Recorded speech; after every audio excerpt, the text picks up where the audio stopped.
Well, that was freaking weird. We can talk to Hugh and the phone over here.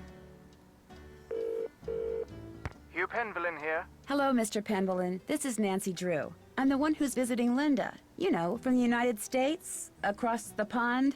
Yes, of course. Are you at Blackmoor? Yes, I am, and I've talked to Linda. Good for you, because frankly, that's something I've been quite unable to do lately. These temper tantrums of hers make rational discourse well nigh impossible. She gets angry for no reason? Absolutely none. We'll be talking on the phone about the weather or Jane's lessons or something equally innocuous, and suddenly she'll be bellowing at me and slamming the phone down. There must be something that sets her off. Everything sets her off. I promise you, these rages of hers are totally uncalled for and quite unbearable. I love her dearly, but she's making things very difficult. I understand that Mrs. Drake is your aunt? Yes, Aunt Letitia. We're not very close, however. She's always been rather aloof, much more interested in being a Penvillin than a person, if you know what I mean. Does Linda get along with her? As far as I know, yes, although I have caught my aunt eyeing Linda strangely at times. And of course, there's the 6-month habitation clause. The what? According to the Penvillin rules of inheritance, the spouse of Blackmoor Manor's current owner, that would be Linda since I'm the current owner, the spouse of the current owner must reside in the manor for at least 6 months. Should she or he leave the manor before 6 months is up, ownership of one half of the estate immediately passes to the next legal heir. And that would be Mrs. Drake. Correct. I met your daughter Jane. Quite the bundle of energy, isn't she? I get the feeling that she's a little lonely. I'm sure she is, what with a private tutor instead of school and Linda being under the weather. And coming back to Blackmoor no doubt reminds her of her real mother. Renee and I were divorced almost 2 years ago. Jane went into a bit of a tailspin for a while, but she's come to adore Linda. She's been calling her Mummy since the day we were married. Have you spent much time on your father's computer? The one that's in the library? I dare say I've never touched it. Mathematics, computer science, linguistics, all the things that fascinated my scholarly father bored me to tears. He gave up on me quite early on. With Jane, however, it was a different story. What do you mean? From the day she was born, my father doted on her, far more than he ever doted on me. Read to her, bought her books, games. Truth be told, I was a bit jealous. He passed away when she was still a toddler, so it's unlikely she remembers all the attention he showered on her. But I do, and I still find it so out of character as to be mystifying. It was nice talking to you. This is an extremely busy time for me, so I apologize in advance if you call and I'm unavailable. I understand. Good. Cheerio. Okay. Boar's Head Pub, this is Tommy. Hi, this is Nancy Drew. I'm supposed to call you if I want some food. Right. Nancy Drew, out at the old Blackmoor Manor, are you? You must be Hank Marvin up there. Pity about your kitchen, but we'll fix you up for some Bexon posh. Just tell me what you'd like. Okay. What do you have? We've got some loop-de-loop, bangers and mash, a real fine pinky and perky, and a delicious dog's eye, me fork and knife just rubber-ducked. Hello?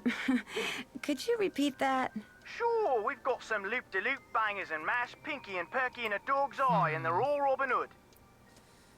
Let's see. These are some crazy choices. I'll have the bangers, and mash. Rightio. Uncle Fred and Johnny Rudder? Okay. All right then. We'll come round and leave it at your Rory. Oh, and we've got no hot potato about, so it may take a bit, but we'll have it up to you in no time. Fish and taters. Fish and taters. Alrighty, so I believe we can still do some stuff. And go back to Linda. We'll see. I'm sorry to bother you again, but Jane told me about the lady in black. What lady in black? Jane never said anything to me about a lady in black. That kid is so weird. I just don't get her. Did you receive a note or something that's upset you? I did receive something. But it's none of your concern. You can't help me, and that's that. I'm sorry. Linda, you have to give me a chance. Everyone is so worried about you. If you just tell me what's happened, maybe I could help. Linda? I made a promise to your mother and I plan to keep it. I'm here for you when you need me. Okay.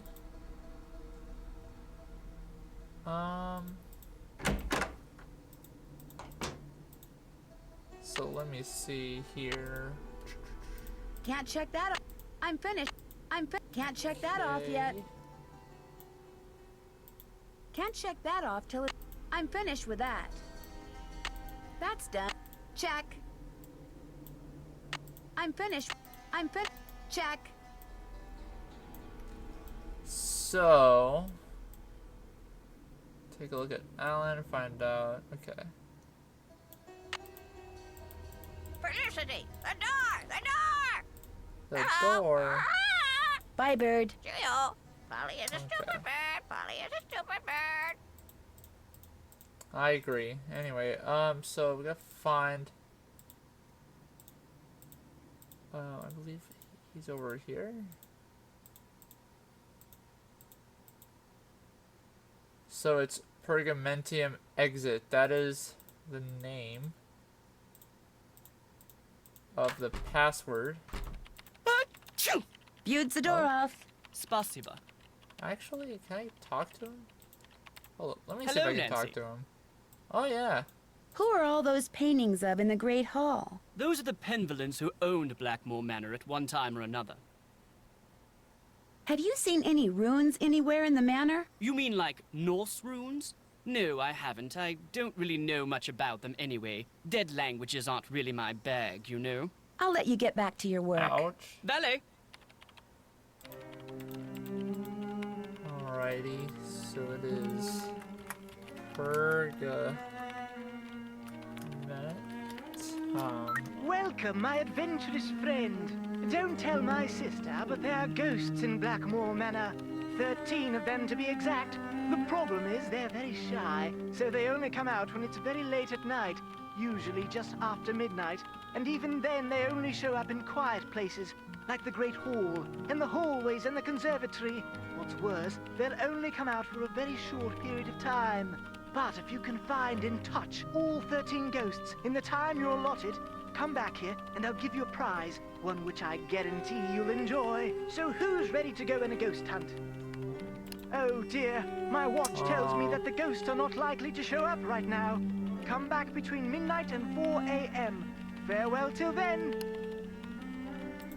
Alrighty.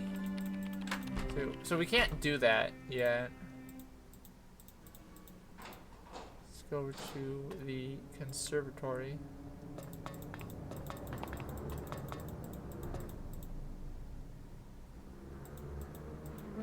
Yes?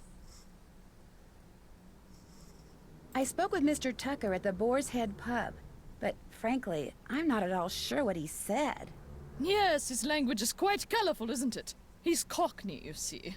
My brother Alan and I loved to make up Cockney rhymes when we were young. We'd drive our governess quite batty. Haven't got a pot of glue, haven't got a pot of glue. Ha! How we teased her. The picture book in Jane's room. Do you know much about its history? My brother Alan found it somewhere in the house. He was quite fascinated by it, but he'd never let me look at it. Can you tell me about Lulu? Lulu is a very old parrot. She must be over 80 years old. Please be very careful with her, especially if you feed her. Parrots have quite delicate constitutions, you know. What was your brother Alan like?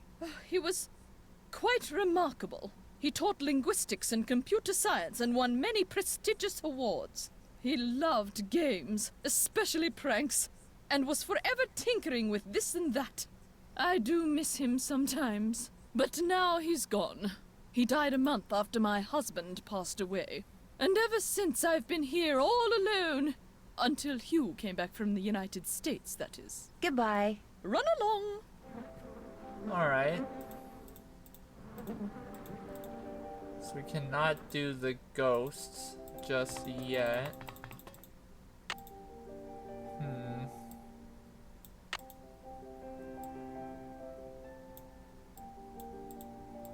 Check. I'm finished with that. Do that. Alrighty. There are, I believe a couple of things that we can do.